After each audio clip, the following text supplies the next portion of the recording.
வணக்கம் நேயர்களே, நீங்கள் கேட்டுக்கொண்டிருப்பது அண்ணா சமுதாய வானொலி 90.4 அலைவரிசை. இது இந்தியாவின் முதல் சமுதாய வானொலி. நேயர்களே, இப்பொழுது நாம் கேட்கவிருப்பது நமது அண்ணா சமுதாய வானொலியும் மதராஸ் ஒரு நிறுவனமும் இணைந்து வழங்கும் பிரதமரின் பிரணாம். தாய் பூமியின் மறுசீரமைப்பு, ஊட்டச்சத்து விழிப்புணர்வு மற்றும் மேம்படுத்தலுக்கான திட்டம் பற்றிய தொடர் நிகழ்ச்சியின் 21ஆம் பாகமாக தென்னை சாகுபடி குறிப்புகள் பற்றி தெரிந்து கொள்ள இருக்கிறோம். இது குறித்து நமக்கு விளக்கமளிக்க உள்ளார் மதராஸ் ஒரு நிறுவனத்தில் கூடுதல் மேலாளராக பணிபுரியும் திரு வி.ஜி. பாஸ்கரன் அவர்கள். வாங்க நிகழ்ச்சியை கேட்கலாம்.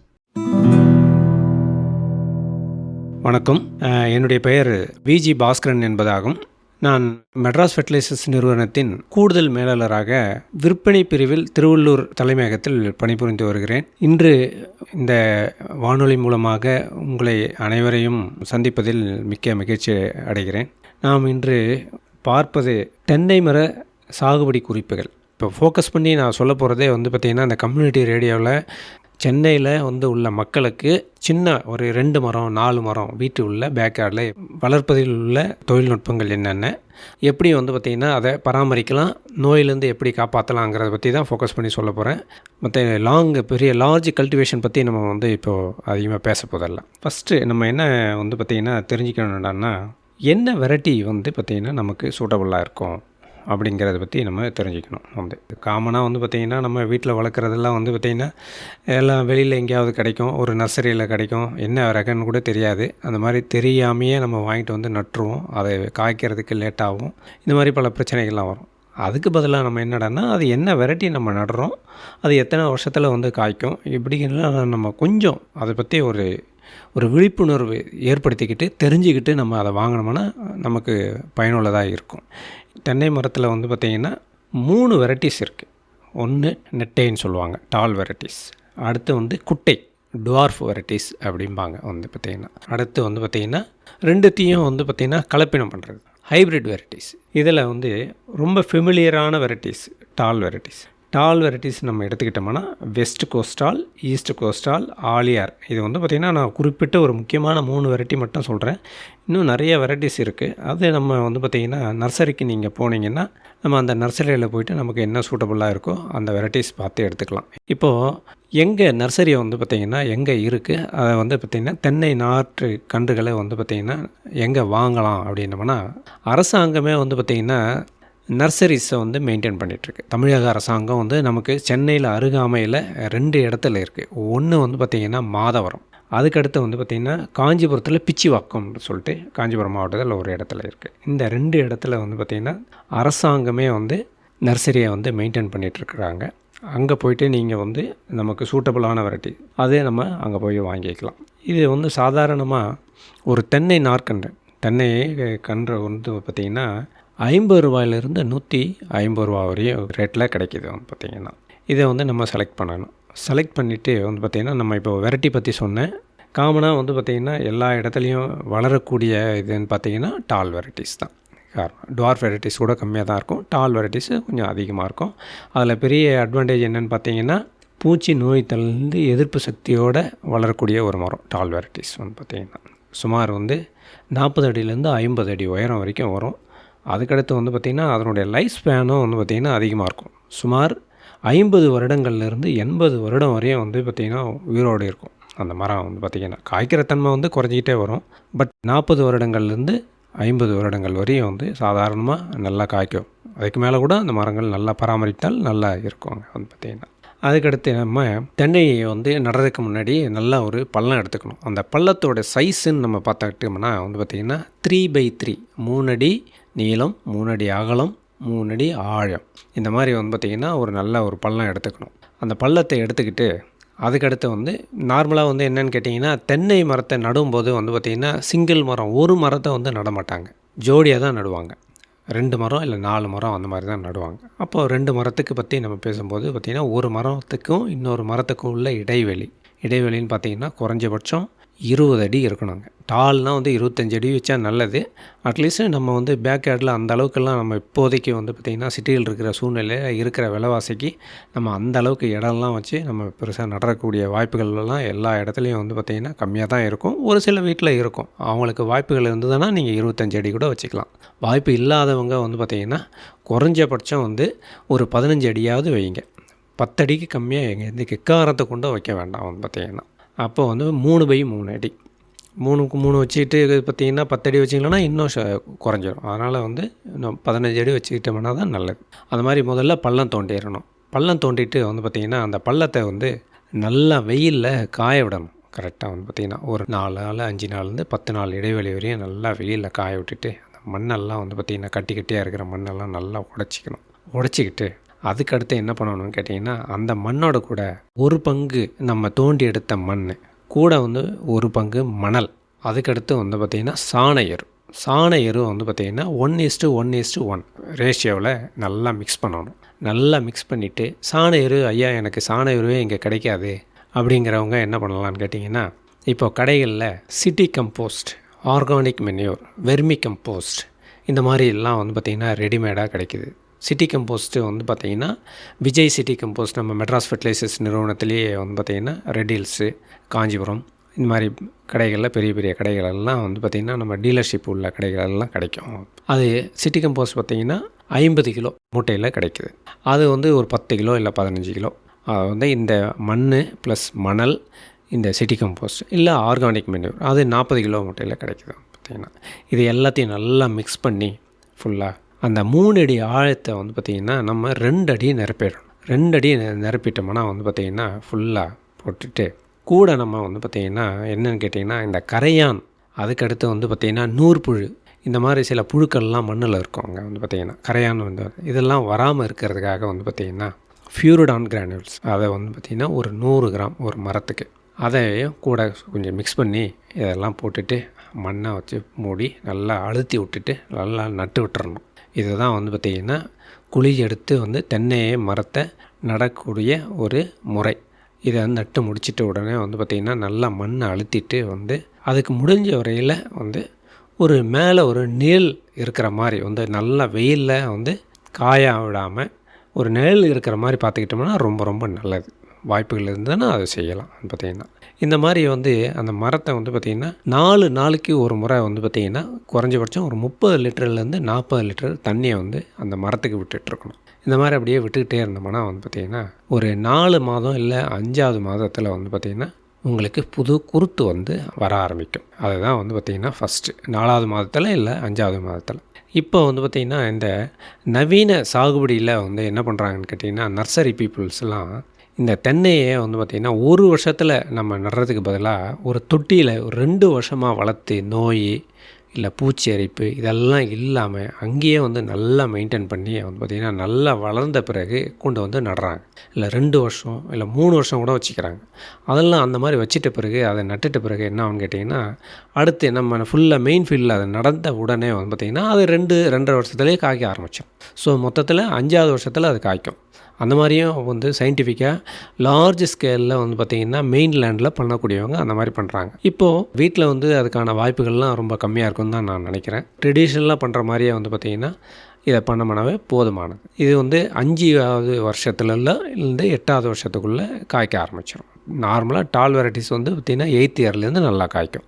அதுக்கடுத்து வந்து உர மேலாண்மை நம்ம என்னென்ன டைப் ஆஃப் உரங்கள் விட்டால் அதுக்கு வந்து நல்லது அப்படிங்கன்னு பார்த்தோம்னா வந்து பார்த்திங்கன்னா ஃபஸ்ட் இயர் நட்டு வந்து பார்த்திங்கன்னா நம்ம ஒரு 5 மாதத்துக்கு வந்து பார்த்திங்கன்னா நான் ஏற்கனவே சொன்னேன் முதல் குருத்து வந்து ஒரு 5ஆவது மாதத்தில் 4ஆவது மாதத்துலேருந்து 5ஆவது மாதத்தில் வந்து வர ஆரம்பிக்கும். அது வரைக்கும் எந்த விதமான உரமும் நம்ம போட தேவையில்லை.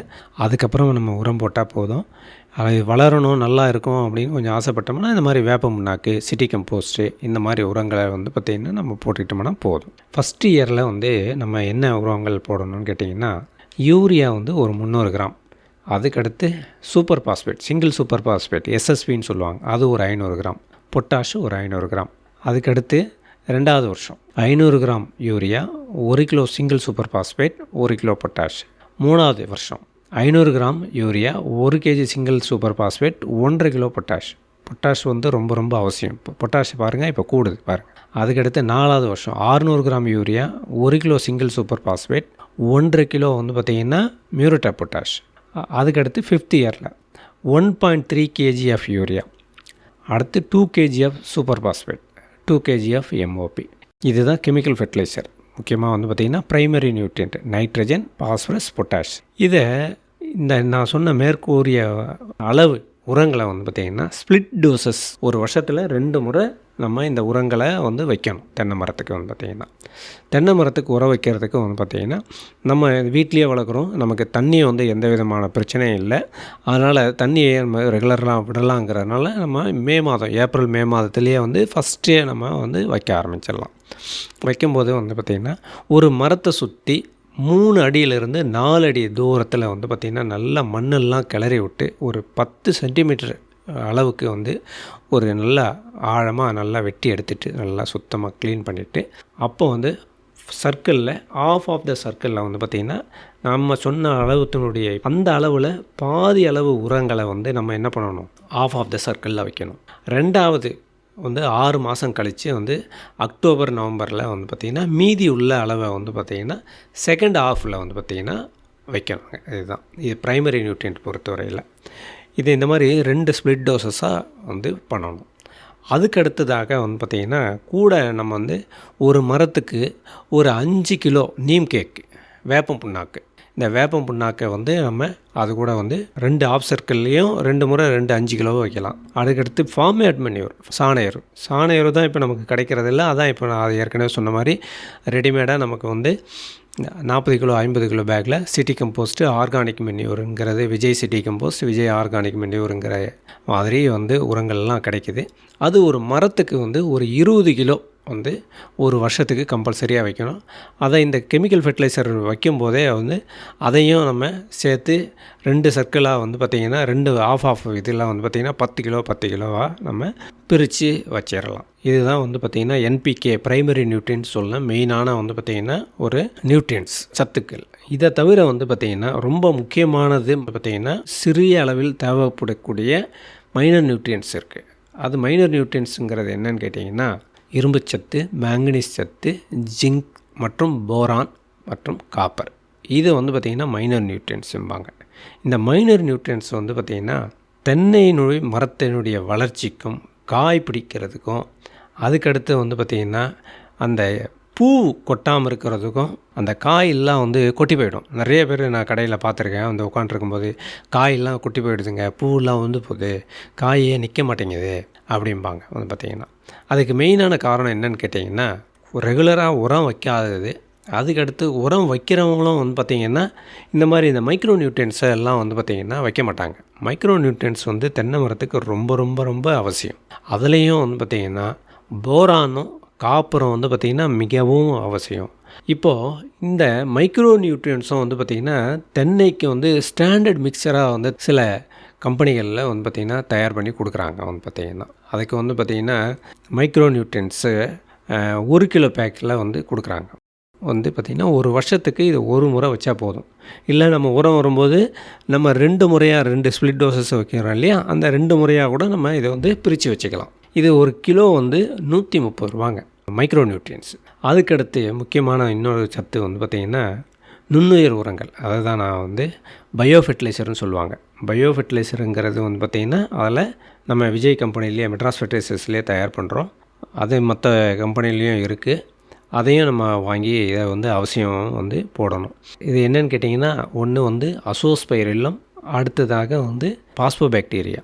ஒரு மரத்துக்கு ஒரு 200 கிராம் 100லேருந்து 200 கிராம் 2 சேர்ந்து ஒரு 200 கிராம் வரையும் 400 கிராம் வரையும் வைக்கலாம். அந்த தப்பு கிடையாது. இன்னும் கூடுதலாலும் வைக்கலாம். இது உள்ள இது ஒரு நுண்ணுயிர் உரம். இந்த நுண்ணுயிர் உயிருள்ள உரம் இது வந்து காற்றில் இருக்கிற நைட்ரஜனை கொண்டு வந்து தென்னை மரத்துக்கு கொடுக்கும். அதுக்கடுத்து மரம் வளர வந்து பார்த்திங்கன்னா நான் மெயினாக இந்த ஃபஸ்ட்டே சொன்னாங்க பேக்யார்டில் கல்டிவேஷன் பற்றி தான் நம்ம சிறிய அளவு கல்டிவேஷன் பற்றி தான் பேசிகிட்ருக்கோம். மரத்தை வந்து பார்த்திங்கன்னா நம்ம பேக்யார்டை வந்து இலை, காம்பு, இந்த மாதிரி உதிர்வு இதெல்லாம் பல இதெல்லாம் வந்து பக்கத்தில் வேறு ஏதாவது மரம் இருக்கும், இலை உதிர் வந்து நிறைய வேஸ்ட்டெல்லாம் இருக்கும். இதெல்லாம் நம்ம க்ளீனாக ரெகுலராக வந்து சுத்தம் பண்ணி வச்சுக்கிட்டோம்னா தான் வந்து நோய் மற்றும் பூச்சி தொல்லைகள்லாம் வந்து வராமல் இருக்கும். பார்த்திங்கன்னா இதில் micro nutrient deficiency plus major nutrient deficiency என்ன காமனாக வர்றதுக்கூடிய வாய்ப்புகள் இருக்குது அப்படிங்கிறத பற்றி நான் சொல்லிடுறேன். முக்கியமாக சொல்லப்போனால் வந்து பார்த்திங்கன்னா போரான் டெஃபிஷியன்சி வெரி காமன் வந்து பார்த்திங்கன்னா தென்னை மரத்தில் போரான் வந்து பற்றாக்குறை நம்ம ரெகுலராக நம்ம இந்த மைக்ரோ நியூட்ரியன்ஸ் வந்து அப்ளை பண்ணலன்னா தென்னை மரத்துக்கு இடலைன்னா என்ன ஆகும்னு கேட்டிங்கன்னா பூவெல்லாம் கொட்டிடும். சரிங்க, பூ இருக்குது, மகரந்த சேர்க்கையெல்லாம் நடந்த பிறகு காய் பிடிக்குது. காய் பிடிச்ச பிறகு வந்து பார்த்திங்கன்னா சும்மா சின்ன ஒரு பால் சைஸில் இருக்கும், பால் சைஸில் வந்து கொட்டி போயிடும்.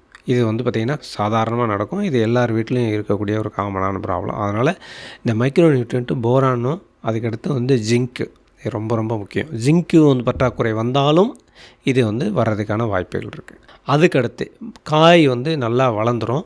வளர்ந்த பிறகு என்னன்னு கேட்டிங்கன்னா வந்து காய் மேலே வந்து பார்த்திங்கன்னா ஒரு சுறுசுறியாக ப்ரௌன் கலரில் வருங்க. காய் வந்து சிறுத்து போயிடும். காய் பிடிக்கவே பிடிக்காது வந்து பார்த்திங்கன்னா நல்லா பெருசாகாது. இது வந்து சொரசொரப்பாக இருக்கும். வந்து பார்த்திங்கன்னா அதுக்கு மார்க்கெட் வேல்யூவே வந்து குறைஞ்சி போயிடும். உள்ளே வந்து பார்த்திங்கன்னா நட்ஸ் எல்லாம் வந்து ஃபுல்லாக வந்து சைஸ் வந்து குறைஞ்சி போய் வந்து தண்ணியே இருக்காது. வந்து பார்த்திங்கன்னா காய் உள்ள அந்த எண்டோ கார்ப்பும்பாங்க பாருங்கள், அது உள்ள காய் பிடிக்கிறது வந்து பார்த்திங்கன்னா சுத்தமாக இருக்காது. ரொம்ப சிறிய அளவில் இருக்கும். வந்து பார்த்திங்கன்னா 200 ml தண்ணி இருக்க வேண்டிய இடத்துல 75 ml தான் இருக்கும். மேலே ஒரு சொறியாக சொரசொரப்பாக இருக்கும். இதுதான் வந்து போரான் டெஃபிஷியன்சி, ஜிங்க் டெஃபிஷியன்சி காமனாக வராது. அதுக்கு அடுத்து வந்ததாக லீவ்ஸ் எல்லாம் வந்து எல்லோ கலர் ஆகிரும். எல்லோ கலர் ஆகுது. ஃபஸ்ட்டு ஓல்டு லீவ்ஸ் வந்து பார்த்திங்கன்னா எல்லோ கலராக மாறும். அதுக்கு அடுத்து வந்து பார்த்திங்கன்னா புதுசாக வர்ற லீஃபு யங் லீவ்ஸ் எல்லாம் வந்து பார்த்திங்கன்னா எல்லோ கலர் டிஸ்கலரேஷன் வந்து அப்படியே வரும். இது வந்து காமனான ஒரு நைட்ரஜன் டெஃபிஷியன்சி உள்ள ஒரு சிம்டம்ஸ். அடுத்ததாக மணிச்சத்து பாஸ்பரஸில் என்ன பெரிய குறைபாடுன்னு பார்த்திங்கன்னா வேர் வந்து வளர்ச்சி அடையாது. வேர் வளர்ச்சி அடையலைன்னா மரம் வளராது. அது வந்து பார்த்திங்கன்னா ஸ்டண்டட் க்ரோத்தும்பாங்க. அப்படியே மரம் வளராமல் அப்படியே குட்டையாக அப்படியே நிற்கும். மரமே வளரலைங்க, அப்படியே இருக்குதுங்க, 4 வருஷம் ஆச்சுங்க, அதுக்கப்புறம் வளரவே இல்லைங்க, காய் பிடிக்கலைங்க அப்படிம்பாங்க. வந்து பார்த்திங்கன்னா இந்த ஸ்டண்டட் க்ரோத் வந்து பார்த்திங்கன்னா பாஸ்பரஸ்னால் வந்து வளரக்கூடிய ஒரு காமனான ஒரு டெஃபிஷியன்சி சிம்டம்ஸ் வந்து பார்த்திங்கன்னா. அதனால் ரெகுலராக வந்து பார்த்திங்கன்னா இந்த ப்ரைமரி நியூட்ரியன்ஸும் மைக்ரோ நியூட்ரியன்ஸும் நம்ம ரெகுலராக வைக்க ஆரம்பிக்கணும். பார்த்திங்கன்னா இதுதான் முக்கியமாக நியூட்ரியன் மேனேஜ்மெண்ட் ஆஃப் கோக்னட்டில் முக்கியமானது. இப்போது இன்னொரு விஷயம் நான் உங்களுக்கு சொல்ல வர்றது என்னென்னா, இப்போ காமனாக வந்து தென்னை மரத்துக்கு மருந்து வைக்கிறதுங்க அப்படின்னு சொல்லி தென்னை மரத்துக்கு ஊசி போடுறதுங்க அப்படின்னு சொல்லிட்டு நிறைய பேர் வந்து எக்ஸார்பிட்டன்ட் ரேட்டில் வந்து பார்த்திங்கன்னா நிறைய மக்கள் வந்து பார்த்திங்கன்னா வெளியில் வந்து சத்தம் போட்டுக்கிட்டு கூப்பிட்டுக்கிட்டே இருப்பாங்க. அவங்கள கூப்பிட்டோம்னா ஒன்றுமே இல்லை, சாதாரணமாக வந்து பார்த்திங்கன்னா இப்போ nitrogen, phosphorus, potash, NPK, urea, SSP and potash அப்படிங்கிறத பற்றி சொன்னேன். அவங்க இந்த ஜிப்சம் சொல்லிட்டு ஒரு பொருளை வந்து வாங்கி வச்சுட்டு இது சூப்பர் பாஸ்பேட்டு, இது பொட்டாஷு அப்படின்னு சொல்லிட்டு நிறைய மக்களை வந்து பார்த்திங்கன்னா பொய் சொல்லி ஏமாற்றி இதை வந்து உரம் வைக்கிறேன்னு சொல்லிட்டு ஒரு மரத்துக்கு 500 ரூபா 600 ரூபான்ற ரேட்டில் வாங்கிட்டு போயிடுறாங்க. அவங்கள பார்த்து நீங்கள் ஏமாற வேண்டாம். வந்து பார்த்திங்கன்னா இது ஒரு காமனாக வந்து பார்த்திங்கன்னா என்பிகேங்கிறது ஒரு பூச்சி மருந்து கடையில் இல்லை வந்து ஒரு உரக்கடையில் வந்து காமனாக விற்கக்கூடிய ஒரு பொருள். இது யூரியா, சூப்பர் பாஸ்பேட், பொட்டாஷ். அதுக்கடுத்து வந்து பார்த்திங்கன்னா கோக்னட் மிக்சர் 1 கிலோ சொன்னேன் நான், அது ஒரு 130 ரூபா தான். பார்த்திங்கன்னா வேப்ப முன்னாக்கு எல்லாருக்குமே தெரிஞ்சது தான். அது முக்கியமாக இந்த 3 வந்து காமனாக கிடைக்குது. அதனால் வெளியாட்கள் எல்லாம் வந்து நம்பி வந்து பார்த்திங்கன்னா அவங்கள உரம்லாம் வந்து வைக்க சொல்ல வேண்டாம். நான் அதை நம்மளே வச்சுக்கலாம். வந்து பார்த்திங்கன்னா வைக்கிறதுக்கு வேணால் நம்ம ஆள் வச்சுக்கலாம். பட் ஆனால் நம்ம உரங்களெல்லாம் நம்ம வாங்கி கொடுத்துட்டோம்னா அவங்க வச்சுட்டு போயிடுவாங்க. இது வந்து முக்கியமாக வந்து கவனிக்கக்கூடியது. இது வந்து இப்போ நம்ம உர மேலாண்மை பற்றி பார்த்தோம். அதுக்கு அடுத்ததாக வந்து முக்கியமாக தென்னையில் ஏற்படும் நோய்கள் மற்றும் பூச்சி தொல்லைகளை பற்றி பார்க்க போகிறோம். அதில் முக்கியமான விஷயம் பார்த்திங்கன்னா முதல்ல பூச்சி பற்றி நம்ம பார்ப்போம். பூச்சியில் வந்து பார்த்திங்கன்னா முக்கியமாக வந்து 4 இருக்குங்க. 1 ரைனோசரஸ் பீட்டில்ம்பாங்க, காண்டாமிருக வண்டு, பெரிய வண்டு. அது வந்து பார்த்திங்கன்னா முக்கியமானது, ரொம்ப ப்ரிவலண்ட்டாக இருக்கிறது, காமனான ஒரு வண்டு, தொல்லை தரக்கூடிய ஒரு வண்டு. அதுக்கடுத்து வந்து பார்த்திங்கன்னா செவ்வண்டு, ரெட் பாம் வீவில், இது வந்து பார்த்திங்கன்னா அதுவும் ஒரு காமனான ஒரு வண்டு. அதுக்கு அடுத்ததாக பேன், ஈரியோஃபிட் மைட், இது வந்து பார்த்திங்கன்னா பூ வந்து காய் பிடிக்கும் போது வந்து பார்த்திங்கன்னா காயிலே இருந்து வளரக்கூடியது வந்து பார்த்திங்கன்னா. அதுக்கடுத்து பிளாக் ஹெட்டட் கேட்டர்பில்லர். இந்த பிளாக் ஹெட்டட் கேட்டர்பில்லருங்கிறது 2 இலைக்கு நடுவில் வந்து பார்த்திங்கன்னா அந்த தென்னை மட்டையில் வந்து நடுவில் வந்து பார்த்திங்கன்னா இருந்து இலையை சுரண்டி சாப்பிட்டு வந்து பார்த்திங்கன்னா ஃபுல்லாக இலையெல்லாம் காய விட்டுரும், வளராது மரம். இதுதான் வந்து பார்த்திங்கன்னா முக்கியமானது. ரைனோசரஸ் பீட்டில்ங்கிறது வந்து பார்த்திங்கன்னா ஒரு கருப்பாக இருக்கும், பெரிய வண்டு. வந்து பார்த்திங்கன்னா இதை வந்து சொல்லும்போதே காண்டாமிருக வண்டு அப்படிம்பாங்க வந்து பார்த்திங்கன்னா. அதனுடைய லார்வா க்ரப்புன்னு சொல்லுவாங்க, அது வந்து ரைனோசரஸ் க்ரப் அப்படிம்பாங்க. அதுவும் வந்து பெருசாக இருக்கும் சைஸில் வந்து பார்த்தீங்கன்னா. இதனுடைய சிம்டம்ஸ் எப்படி இருக்கும் அப்படின்னு சொல்லி பார்த்தீங்கன்னா, அந்த புதுசாக வரும் பார்த்தீங்களா குருத்து, அந்த குருத்து வந்து வெட்டி ட்ரையாங்கிள் ஷேப்பில் இருக்க டைமண்ட் ஷேப்பில் இருக்கும் பார்த்தீங்கன்னா. அதுக்கடுத்து ஒரு நல்ல அமைதியான நேரத்தில் நம்ம கூர்ந்து கவனித்தோம்னா, அந்த மரத்துக்கிட்ட நின்னோம்னா, அது வந்து நல்லா அதனுடைய சத்தம் வந்து பார்த்திங்கன்னா, அது கட் பண்ணக்கூடிய சத்தம் வந்து பார்த்திங்கன்னா நல்லா கேட்கும். அதுக்கடுத்து வந்து பார்த்திங்கன்னா, அதனுடைய எஸ்க்ரீட்டா, அதனுடைய வேஸ்ட்டு கட் பண்ணி இலையெல்லாம் கட் பண்ணி வேஸ்ட்டெல்லாம் வந்து பார்த்திங்கன்னா அந்த மட்டையிலிருந்து கொட்டும். இதுதான் வந்து பார்த்திங்கன்னா நம்ம ஒரு காமனான சிம்டம். இதை எப்படி வந்து நம்ம கண்ட்ரோல் பண்ணலாம், காண்டாமிருகம் கண்ட்ரோல் பண்ணுறதுக்கு என்ன வழிமுறைகள் அப்படிங்கன்னு பார்த்தீங்கன்னா, முதல்ல அது வந்து வராமையே நம்ம தடுக்கிறதுக்கான வழிமுறைகளை பார்க்கணும். ஃபஸ்ட்டு வராமல் எப்படி தடுக்கணும் அப்படின்னா, முதல்ல வந்து பார்த்திங்கன்னா, பெரிய மரமாக வளர்ந்த பிறகு ஒன்றும் பண்ண முடியாது. ஒரு 4 வருஷம் இல்லை 5 வருஷத்தில் வந்து பார்த்திங்கன்னா, ரெகுலராக மாதத்துக்கு ஒரு முறை வந்து பார்த்திங்கன்னா, அந்த தென்னை மட்டைகளுக்கு நடுவில் நம்ம என்ன பண்ணணும்னு கேட்டிங்கன்னா, நாப்தலின் பால்ஸ் வந்து பார்த்திங்கன்னா ஒரு 4 நாப்தலின் பால்ஸு வந்து தென்னை மட்டைக்கு நடுவில் அதை வச்சோம்னா, அது இந்த காண்டாமிருகம் வந்து வராமல் தடுக்கலாம். அதுக்கு அடுத்ததாக வந்து பார்த்திங்கன்னா, கார்பரில் பவுடர் இல்லை ஃபியூரிடான் மணலில் வந்து பார்த்திங்கன்னா ஒரு 1/2 கிலோ இல்லை 3/4 கிலோ மணலில் கலந்து தென்னை மட்டையில் நடுவில் ஒவ்வொரு மட்டைக்கு நடுவில் நம்ம அதை போட்டோம்னா அது வந்து பார்த்திங்கன்னா தடுக்கலாம். அதுக்கு அடுத்ததாக வந்து பார்த்திங்கன்னா, நல்ல ஒரு கொடை கம்பி மாதிரி ஒரு கம்பியை வந்து எடுத்துக்கிட்டு அது இருக்குதுன்னு தெரிஞ்சப்போ நல்லா குத்தி விடணும். ஃபுல்லாக குத்தி விடணும்னா அது உள்ளே இருக்கிற வந்து பார்த்திங்கன்னா வண்டுகள்லாம் வெளியில் வர்றதுக்கு ஆரம்பிக்கும் வந்து பார்த்திங்கன்னா. இது ஒரு மெத்தட். இந்த 3 மெத்தடை நம்ம கடைப்பிடித்து இந்த காண்டாமிருக வண்டை வந்து நம்ம கட்டுப்படுத்தலாம். அதுக்கு அடுத்ததாக இடத்த வந்து நம்ம மெயினாக நல்லா சுத்தமாக வச்சுக்கணும். அந்த பேக் யார்டெல்லாம் வந்து க்ளீனாக வச்சுக்கிட்டு மரத்தை வந்து பார்த்திங்கன்னா சுத்தமாக வச்சுக்கிட்டோம்னாவே இந்த மாதிரி வண்டுகளை வர தொல்லைகளிலிருந்து நம்ம மரத்தை காப்பாற்றலாம். முக்கியமாக இன்னொரு விஷயம் வந்து பார்த்திங்கன்னா, இந்த ஆமணக்கு வந்து பார்த்திங்கன்னா, அதாவது கேஸ்டர் கேக் ஆமணக்கு புண்ணாக்கு இருக்குது இல்லையா, அந்த புண்ணாக்கை வந்து பார்த்திங்கன்னா 1 கிலோ புண்ணாக்கு நல்லா ஒரு 5 லிட்டர் தண்ணியில் கரைச்சி ஒரு வாளியில் ஒரு 2 இடத்துல நம்ம வச்சோம்னா, இது வந்து பார்த்திங்கன்னா இந்த ரைனோசரஸ் பீட்டியில் இந்த க்ரப்ஸ் எல்லாம் வந்து பார்த்திங்கன்னா இந்த புழுக்கள் எல்லாம் அது வந்து அட்ராக்ட் பண்ணும். அப்போது அட்ராக்ட் பண்ணி அதை நம்ம வந்து கண்ட்ரோல் பண்ணிடலாம். அதுக்கப்புறம் வந்து பார்த்திங்கன்னா, இந்த ஆமணக்கு புண்ணாக்கை நம்ம நிலத்துக்கே கூட யூஸ் பண்ணிக்கலாம். வந்து பார்த்திங்கன்னா அந்த மரத்துக்கு யூஸ் பண்ணிக்கலாம். வந்து பார்த்திங்கன்னா புண்ணாக்கு நம்ம வேப்ப புண்ணாக்கு யூஸ் பண்ணுற மாதிரி இதையும் நம்ம யூஸ் பண்ணிக்க வேண்டியது தான். அதுக்கு அடுத்ததாக செவ்வண்டுங்கிறது வந்து பார்த்திங்கன்னா ரெட் ஃபார்ம் வீவில் என்னென்னு கேட்டிங்கன்னா, வளர்ந்த மரத்தில் வந்து அதுவும் இதே மாதிரி வந்து மரத்தை வந்து பார்த்திங்கன்னா தொலைச்சி எடுத்துரும். அப்படியே வந்து பார்த்திங்கன்னா நோண்டி எடுத்து ஃபுல்லாக வந்து ஒரு மரத்தில் வந்து ஒரு ஹோல்ஸை உருவாக்கி அது உள்ளே போய்ட்டு அது உள்ளே முட்டை வச்சு அதில் வந்து பார்த்திங்கன்னா அது வளர ஆரம்பிக்கும். மரத்தை போலாக பண்ணிடும் அப்படியே வந்து பார்த்திங்கன்னா. அதுக்கு அடுத்ததாக வந்து பார்த்திங்கன்னா ஒரு செந்நிறத்தில் வந்து பார்த்திங்கன்னா லிக்விட் வந்து ஊசாகும். அதில் வந்து பார்த்திங்கன்னா அந்த தென்னை மரத்தில் இருக்குது. இதுதான் வந்து பார்த்திங்கன்னா ரெட் ஃபார்ம் வீவிலோட செவ்வண்டுனுடைய முக்கியமான சிம்டம்ஸ்.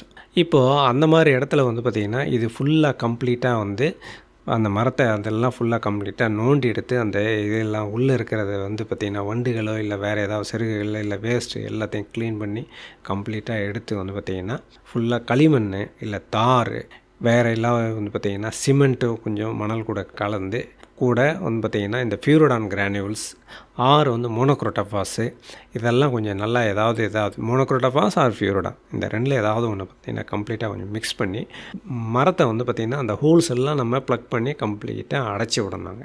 அடைச்சி விட்டோம்னா வந்து அதை வராமல் நம்ம கட்டுப்படுத்தலாம். அதுக்கடுத்து 3வது வந்து பார்த்திங்கன்னா இன்னொரு கண்ட்ரோல் மெஷர் என்னன்னு கேட்டிங்கன்னா மோனோக்ரோட்டோஃபாஸுங்கிறது ஒரு பூச்சி மருந்து. அந்த மோனோக்ரோட்டோஃபாஸை வந்து பார்த்திங்கன்னா நம்ம என்ன பண்ணணும்னு கேட்டிங்கன்னா, தென்னை மரத்தினுடைய மெயின் வேர் எடுத்துக்கணும். வந்து பார்த்திங்கன்னா அதாவது ஒரு 4 அடியிலேருந்து 8 அடி வந்து அகலத்தில் வளரக்கூடியது வந்து பார்த்திங்கன்னா அதனுடைய வேர்கள். இப்போ வந்து பார்த்திங்கன்னா அதில் உள்ள வேரை வந்து பார்த்திங்கன்னா நம்ம ஒரு 15 சென்டிமீட்டர்லேருந்து ஒரு 30 சென்டிமீட்டரில் ஒரு நல்ல வேரை வந்து கண்டுபிடிச்சி அந்த கண்டுபிடிச்ச வேர்லேருந்து நம்ம என்னன்னு கேட்டிங்கன்னா மெயினாக அந்த வேர் எடுத்து ஒரு 30 ml மோனோக்ரோட்டோஃபாஸ் ப்ளஸ் ஒரு 30 ml தண்ணியை கலந்து அது ஒரு பாலித்தீன் கவரில் விட்டுட்டு அந்த வேரை நல்லா கட் பண்ணி விட்டுட்டு அந்த பாலித்தீன் கவரில் அந்த வேரை உள்ளே விட்டுட்டு ஃபுல்லாக ஒரு நூல் போட்டு கட்டி விட்டுறனாங்க. நல்லா கட் பண்ணி விட்டுட்டோம்னா இந்த மோனோக்ரோட்டோஃபாஸை வந்து பார்த்திங்கன்னா இது வந்து எடுக்கும்போது வந்து இந்த மாதிரி அது என்னன்னு கேட்டிங்கன்னா மரம் ஃபுல்லாக மோனோக்ரோட்டோஃபாஸ் வந்து ஊடுருவி மருந்து சிஸ்டமிக் இன்செக்டிசைடு. அந்த இன்செக்டிசைடு வந்து ஃபுல்லாக மரத்துல எல்லாம் போயிட்டு அந்த விஷத்தன்மையினால் வந்து இந்த ரெட்வார்ம் வீவில் ஓரளவுக்கு கண்ட்ரோல் பண்ணலாம். முக்கியமாக வந்து பார்த்திங்கன்னா, நான் ஏற்கனவே ஒரு பூச்சி ஒன்று சொன்னேன். அது என்னன்னு கேட்டிங்கன்னா, பிளாக் ஹெட்டட் கேட்டர்பில்லர் அப்படின்னு சொன்னேன், ஒரு புழு. அதுக்கடுத்து ஈரியோஃபிட் மைட் அப்படிங்கிறது ஒரு பேன். இந்த பேன், இந்த ரெண்டுத்தையும் கண்ட்ரோல் பண்ணுறதுக்கு ஒரு சிறந்த ஒரு மருந்து வந்து மோனோக்ரோட்டோஃபாஸ். இந்த மெத்தடில் தான் இதை வந்து நம்ம கண்ட்ரோல் பண்ண முடியும். இல்லை வேறு இன்னொன்று மெத்தட் என்னன்னு கேட்டிங்கன்னா, ஃபியூரோடான் கிரானியூல்ஸ். ஃபியூரோடானை வந்து பார்த்திங்கன்னா 100 கிராம், ஒரு மரத்துக்கு வந்து 100 கிராம் வந்து பார்த்திங்கன்னா மணலோட கூட கலந்து உரம் வைக்கும் போதே கூட நம்ம அதை வந்து வச்சிட்டோம்னா, நம்ம நூற்புழுக்கள் நெமட்டோட்ஸையும் கண்ட்ரோல் பண்ணலாம், இந்த இதையும் கண்ட்ரோல் பண்ணலாம். எதுங்க, லீஃப் ஹெட்டட் கேட்டர்பில்லர், ஈரியோஃபிட் மைட்டு, இதை மூலமாக நம்ம கண்ட்ரோல் பண்ணுறதுக்கு நல்ல ஒரு வாய்ப்பு இருக்குது வந்து பார்த்திங்கன்னா. இதுதான் வந்து முக்கியமான ஒரு 4 பூச்சி தொல்லைகள். அதுக்கு அடுத்ததாக வந்து பார்த்திங்கன்னா நோய் தொல்லை. இது என்ன அப்படின்னு பார்த்தோம்னா, ஒரு 3 இல்லை 4 வந்து பார்த்திங்கன்னா முக்கியமான நோய்கள் இருக்குது. இப்போது நோய் பற்றி சொல்லணும்னா வந்து பார்த்திங்கன்னா, ஒரு 3 விதமான நோய்கள் தென்னை மரத்தில் இருக்குதுங்க. அதில் முக்கியமான நோய் வந்து வாடல் நோய். அது வந்து வில்ட் டிசீஸ்ன்னு சொல்லுவாங்க. அதுக்கு அடுத்ததாக வந்து பார்த்திங்கன்னா ஸ்டெம் ப்ளீடிங். ஸ்டெம் ப்ளீடிங்கிறது அது ஒரு ஃபங்கஸ்ஸு. அந்த ஃபங்கஸ் மூலமாக வந்து ஒரு நோய் வருது. அதுக்கடுத்து ஷீத் பிளைட்டு, அது ஒரு முக்கியமான ஒரு நோய். இதுதான் வந்து தென்னை மரத்தில் முக்கியமாக வளரக்கூடியது. முதல்ல வந்து பார்த்திங்கன்னா இந்த வாடல் நோய் பற்றி பார்ப்போம். இந்த வாடல் நோய் என்னென்னு கேட்டிங்கன்னா வந்து ஃபங்கஸ்னால் வருது, சாயில் போர்ன் ஃபங்கஸ். இப்போ சாயில் போர்ன் ஃபங்கஸ்லாங்கிறது என்னென்னா, மண்ணிலேயே இருக்கக்கூடிய அந்த ஃபங்கஸ் வந்து அந்த மரத்தை வந்து தாக்கி அதை வளர விடாமல் பண்ணும். நீரை உறிஞ்சக்கூடிய சக்தி இல்லாமல் பண்ணிடும் வந்து பார்த்திங்கன்னா. அதனால் வந்து மரம் அப்படியே வந்து பட்டு போயிடும் வந்து பார்த்திங்கன்னா. இதுதான் வந்து பார்த்திங்கன்னா இதனுடைய மெயின் சிம்டம்ஸு. அதுக்கு அடுத்ததாக ஸ்டெம் ப்ளீடிங். ஸ்டெம் ப்ளீடிங்கிறது வந்து பார்த்திங்கன்னா, அந்த மரத்தில் வந்து பார்த்திங்கன்னா ஒரு வெடிப்பு உருவாகி என்னன்னு கேட்டிங்கன்னா, அதிலேருந்து அப்படியே அந்த நீர் வந்து கொட்டும். இதுதான் வந்து பார்த்திங்கன்னா இதனுடைய முக்கியமான வந்து சிம்டம்ஸ். இப்போது இது வந்து என்னென்னு கேட்டிங்கன்னா, ஆரம்ப நிலையிலேயே வந்து நம்ம இந்த ஸ்டெம் ப்ளீடிங்கை வந்து ஃபுல்லாக கம்ப்ளீட்டாக நம்ம கண்ட்ரோல் பண்ணணும். எப்படின்னு கேட்டிங்கன்னா, காப்பர் ஆக்சிக்ளோரைடு, சிஓசின்னு சொல்லுவாங்க. காப்பர் ஆக்சிக்ளோரைடை வந்து என்ன பண்ணணும்னு கேட்டிங்கன்னா, நம்ம 100 லிட்டர் தண்ணிக்கு வந்து 250 கிராம் காப்பர் ஆக்சிக்ளோரைடு, இது ரெண்டுத்தையும் மிக்ஸ் பண்ணி நல்லா கரைச்சிக்கிட்டு ஃபுல்லாக வந்து பார்த்திங்கன்னா மரத்துக்கு ஊற்றிடணும். குருத்துலேயும் ஊற்றலாம். அது வந்து அப்புறம் குருத்த இழுகல் நோய்க்கும் இது நல்லா வந்து கேட்கும். இல்லை வந்து பார்த்திங்கன்னா நமக்கு வந்து சாப்புன்னு சொல்லிட்டு ஒரு மருந்து இருக்குது. லீஃப் பிளைட்டு, ஸ்டெம் ப்ளீடிங், இந்த ரெண்டுத்தையும் கண்ட்ரோல் பண்ணுறதுக்கு இதை வந்து 0.25%. 0.25%ங்கிறது என்னென்னா 250 கிராம் பூஞ்சை மருந்து ப்ளஸ் 100 லிட்டர் தண்ணி. அதுக்கேற்ற மாதிரி நமக்கு வந்து பார்த்திங்கன்னா, இப்போ ஒரு மரம் 2 மரம் தான் சார் இருக்குது, நமக்கு எத்தனை லிட்டர் தேவைப்படும்டான்னா, ஒரு மரத்துக்கு 5லேருந்து 10 லிட்ரு, அவ்வளோதான். அதுக்கேற்ற மாதிரி நம்ம கரைச்சி அந்த மரத்துக்கு யூஸ் பண்ணிக்க வேண்டியது தான் வந்து பார்த்திங்கன்னா. அதுக்கேற்ற மாதிரி நம்ம மருந்தை 100 கிராம் மருந்தை போட்டுக்கிட்டு ஒரு 10 லிட்டரில் கரைச்சிட்டோம்னா நமக்கு வந்து சரியாக போயிடும். வந்து அதை இது பண்ணிக்கலாம். இதை போட்டுட்டு நம்ம இந்த ஸ்டெம் ப்ளீடிங்கையும் அதுக்கடுத்து லீஃப் பிளைட்டையும் நம்ம கண்ட்ரோல் பண்ணலாம். இதுதான் வந்து தென்னையே முக்கியமாக வந்து நடுறதுலேருந்து முக்கியமாக அதுக்கடுத்து வந்து பராமரிக்கிற வரைக்கும் வந்து என்னென்ன பண்ணணும் அப்படிங்கிறது, நோய் வராமல் எப்படி பாதுகாக்கணும், பூச்சிகள் வராமல் எப்படி பாதுகாக்கணும், என்னென்ன பூச்சிகள் வரும், என்னென்ன நோய்கள் வந்து முக்கியமாக வரும், என்னென்ன உரங்களை வைக்கணும் அப்படிங்கிறத பற்றி நான் ரொம்ப சுருக்கமாக உங்களுக்கு சொல்லியிருக்கேன். இதை நீங்கள் பயன்படுத்திக்கிட்டு மரங்களை நல்லபடியாக பாதுகாக்க வேண்டும் என அன்புடன் கேட்டுக்கொள்கிறேன். வணக்கம். நேயர்கள் இதுவரை கேட்டது அண்ணா சமுதாய வானொலி மற்றும் மதராஸ் உர நிறுவனம் இணைந்து வழங்கிய பிரதமரின் பிரணாம் திட்டம் பற்றிய தொடர் நிகழ்ச்சியின் 21ஆம் பாகம். மீண்டும் அடுத்த நிகழ்ச்சியில் சந்திப்போம். நன்றி, வணக்கம்.